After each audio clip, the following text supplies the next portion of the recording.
Hello guys, कैसे हैं आप लोग। तो आपका फिर से स्वागत है एक बार स्टडी फोर के यूट्यूब चैनल में। अगर आप भी चाहते हैं कि हमारे एजुकेशनल वीडियो सबसे पहले आप तक पहुँचे तो चैनल को सब्सक्राइब करके घंटी को दबाएं और वीडियो पसंद आए तो लाइक करना ना भूलें। तो चलिए शुरू करते हैं। स्थिर तथा परिवर्तनशील लागत, इसके बारे में हम लोग जानेंगे आज। स्थिर लागत क्या होता है और परिवर्तनशील लागत क्या होता है। तो सबसे पहले हम लोग जानेंगे स्थिर लागत क्या होता है। स्थिर लागत, तो स्थिर लागत का तात्पर्य उन व्ययों से है जिनको प्रत्येक अवस्था में व्यय करना पड़ता है, चाहे उत्पादन की क्रिया बंद हो या चालू, कम हो या अधिक। स्थिर लागत उत्पादन के परिणाम के साथ घटता बढ़ता नहीं है। इसके अंतर्गत मशीनों को शामिल किया जाता है। देख लीजिए, बता देते हैं। ये मशीन है, इसमें जो आपने लागत लगा दी, मशीन में जो आपने लागत लगाई, इसमें जो लागत लगाई वो कौन सी लागत है? स्थिर लागत। मशीन कहेगी कि हमारा प्रयोग करो, हमारा प्रयोग मत करो, ये बोलेगी। उसका लागत लग चुका है, उसका लागत लगेगा। स्थिर लागत जो है वो कभी शून्य नहीं होता है।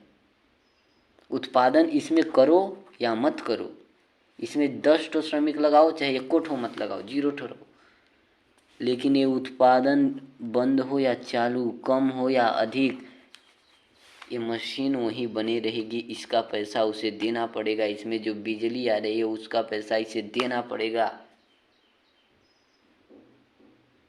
तो ये कौन सी लागत है? स्थिर लागत।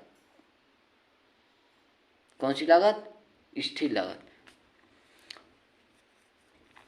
स्थिर लागत वह लागत है जिसकी कुल राशि अल्पकाल में उत्पादन की मात्रा में परिवर्तन होने से पूर्णतः अपरिवर्तित रहती है। मान लीजिए ये क्या कह रहा है कि स्थिर लागत वह लागत है जिसकी कुल राशि अल्पकाल में उत्पादन की मात्रा में परिवर्तन होने से पूर्णतः अपरिवर्तित रहती है। स्थिर लागत वह लागत होती है जो आप उत्पादन कितनों भी कर दें, 1000 इकाई का उत्पादन करें चाहे 100 इकाई का उत्पादन करें, स्थिर लागत हमेशा एक समान बनी रहेगी,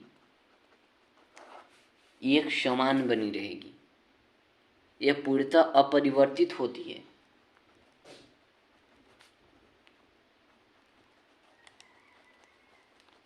यह पूर्णतः अपरिवर्तित होती है स्थिर लागत। इसमें आप चाहे तो 0 इकाई का उत्पादन करें, 100, अंतिम क्षमता 1000, इसमें से किसी के बीच भी उत्पादन करें, लेकिन स्थिर लागत एक समान बनी रहेगी। स्थिर लागत उत्पादन की मात्रा के साथ साथ घटता बढ़ता नहीं है।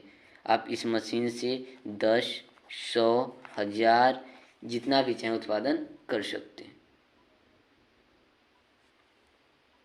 इसे कहते हैं स्थिर लागत। गणित की भाषा में यदि उत्पादन की मात्रा शून्य है तब भी स्थिर लागत धनात्मक होती है, अर्थात कार्य बंद हो जाने पर भी फर्म की स्थिर लागत पूर्ववत बनी रहती है।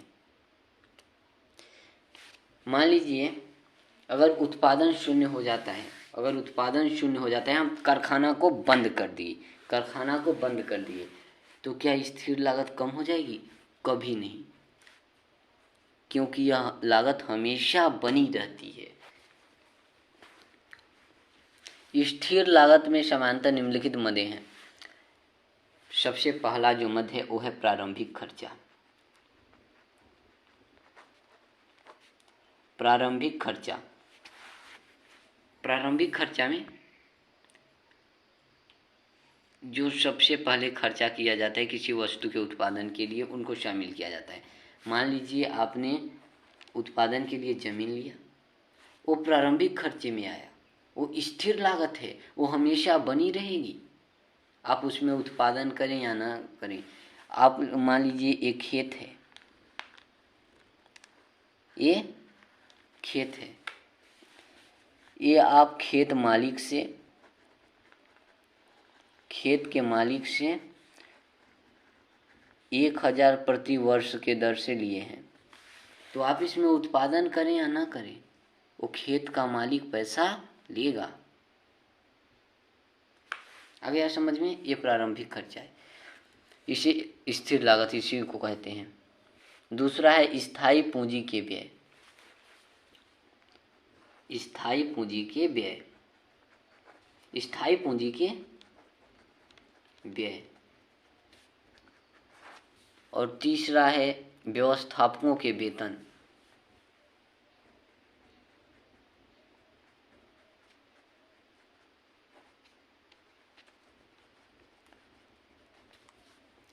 चौथा है ऋण पत्रों पर ब्याज।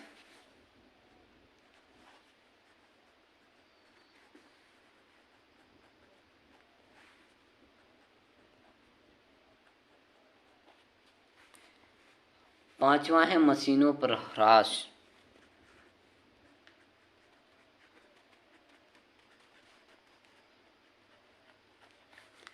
छठा है बीमा का प्रीमियम।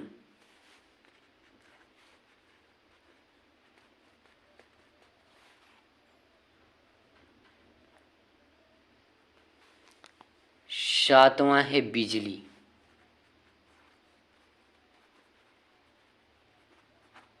इन सब पर जितना भी व्यय होता है इसको स्थिर लागत, यहाँ से लेकर यहाँ तक में जितना भी व्यय होगा इसे कहेंगे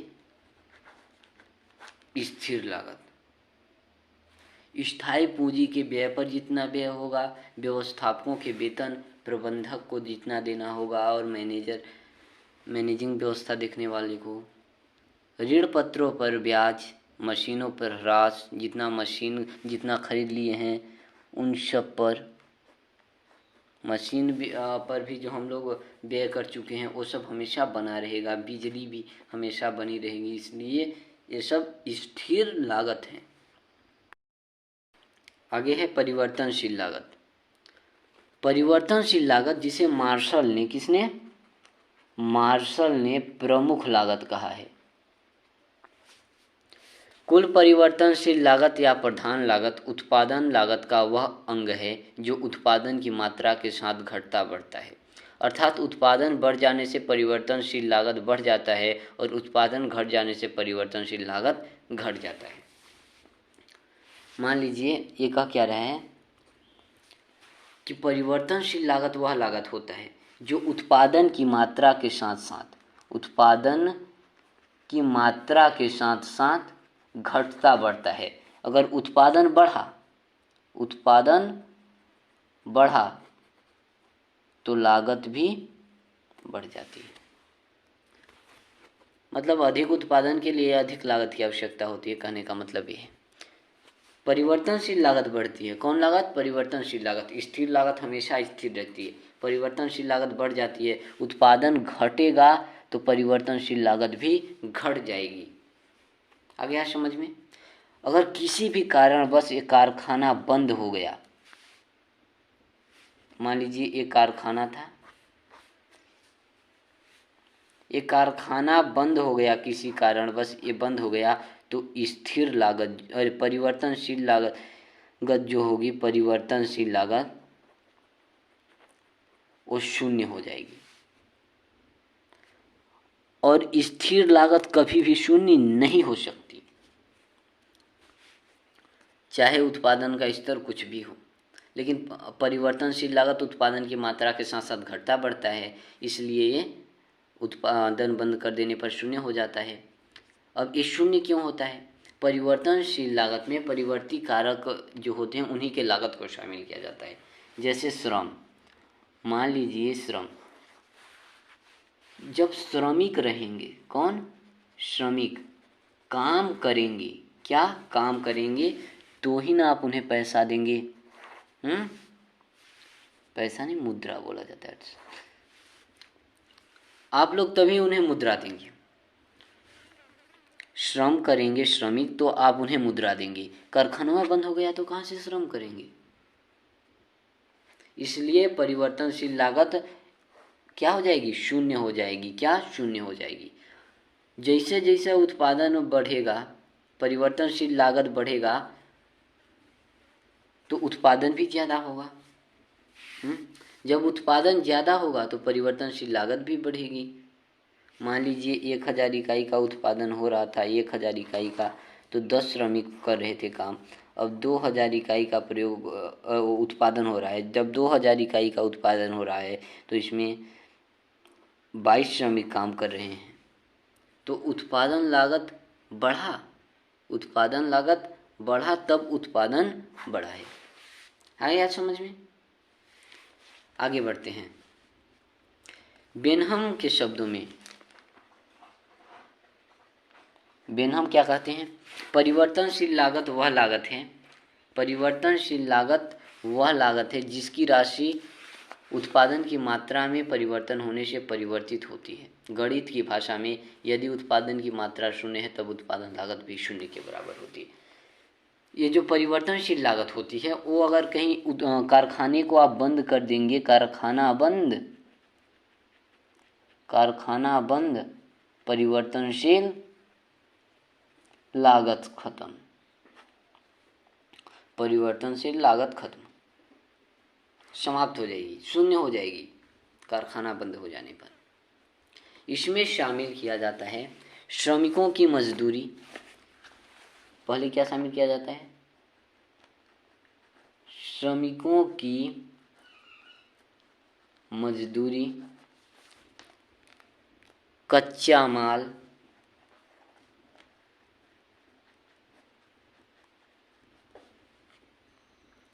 ईंधन और शक्ति।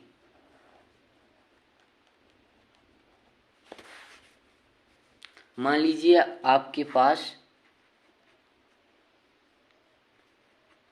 लोहा गलाने की फैक्ट्री है, आप उससे सरिया और मार तमाम चीज़ें बना रहे हैं। तो यदि आपके पास श्रमिक नहीं है तो वो क्या हो जाएगा? वो जो परिवर्तनशील लागत हो जाएगा वो शून्य हो जाएगा।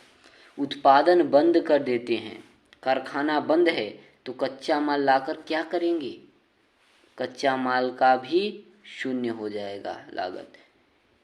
मान लीजिए उसके लिए आप पेट्रोल, डीजल और मार ईंधन का प्रयोग कर रहे होंगे मशीनों को चलाने में, तो अगर कारखाना बंद हो जाएगा तो मशीनें नहीं चलेंगी, तो ये भी लागत क्या हो जाएगा? शून्य हो जाएगा।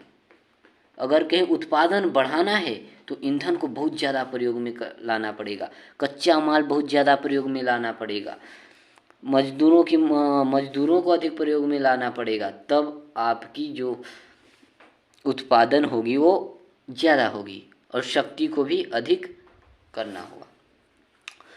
कारखाना बंद कर देने पर शक्ति भी शून्य हो जाती है, इसलिए सबकी लागत शून्य हो जाती है। आया समझ में शून्य क्यों होता है? अब हम लोग देखेंगे उत्पादन लागत में परिवर्तनशील लागत वक्र कैसा होता है। तो सबसे पहले हम लोग सारणी देखेंगे। यहाँ वस्तु की इकाइयाँ,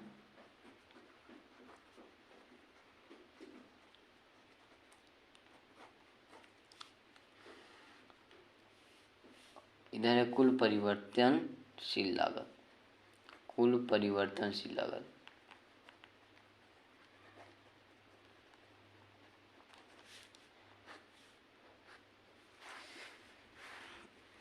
जब 0 इकाइयों का प्रयोग किया जा रहा था तो कुल परिवर्तनशील लागत भी कितना था? 0। हम लोग इधर बताए थे। और जब 1 इकाई का प्रयोग किया जा रहा था तो 40। जब 2 इकाई का प्रयोग किया जा रहा था तो 60। जब 3 इकाई का प्रयोग किया जा रहा था तो 80। जब 4 इकाई का प्रयोग किया जा रहा था तो 120। जब 5 इकाई का प्रयोग किया जा रहा था तो 200। अब हम लोग देखेंगे परिवर्तनशील लागत वक्र कैसा होता है। हमारे पास परिवर्तनशील लागत की सारणी है। अब हम लोग उसको एक वक्र के रूप में देखेंगे। तो चलिए वक्र बना लेते हैं।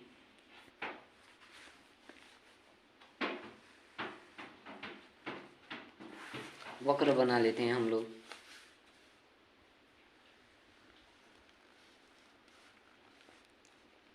इस तरह से इसको सीधा खींचेंगे। ये x अक्ष है, ये है y अक्ष, ये मूल बिंदु है 0। हम लोग इधर लिख सकते हैं उत्पादन। क्या लिखेंगे? उत्पादन। और इधर लिखेंगे लागत। यहाँ हम लोग लिखते हैं 40,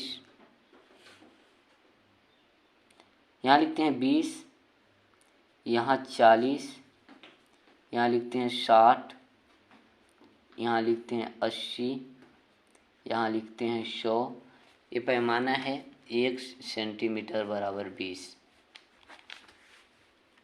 लागत। ठीक, 1 सेंटीमीटर बराबर 20 लागत का पैमाना है।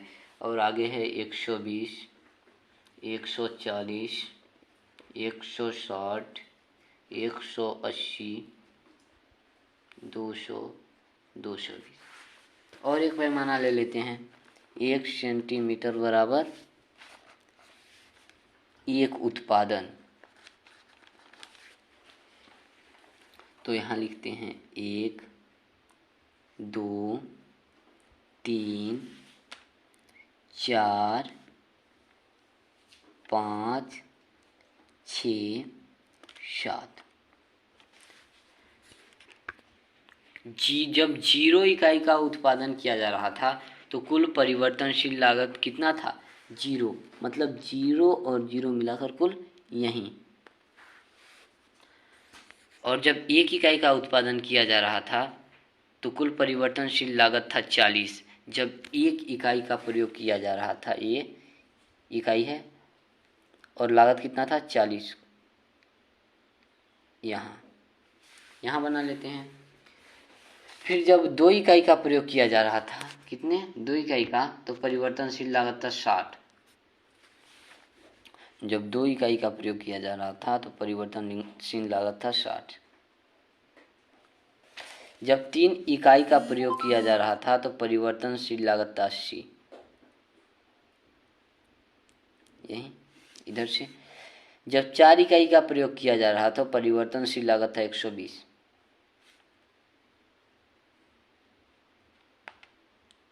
जब 5 इकाई का प्रयोग किया जा रहा था तो परिवर्तनशील लागत था 200।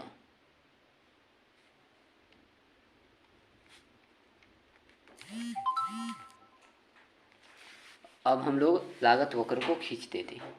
इसको इस तरह से, कुछ ऐसे, ऐसे, ऐसे, ऐसे बनेगा। तो परिवर्तनशील लागत जो होता है टेढ़ा मेढ़ा होता है, लेकिन स्थिर लागत वक्र एकदम सीधा होता है।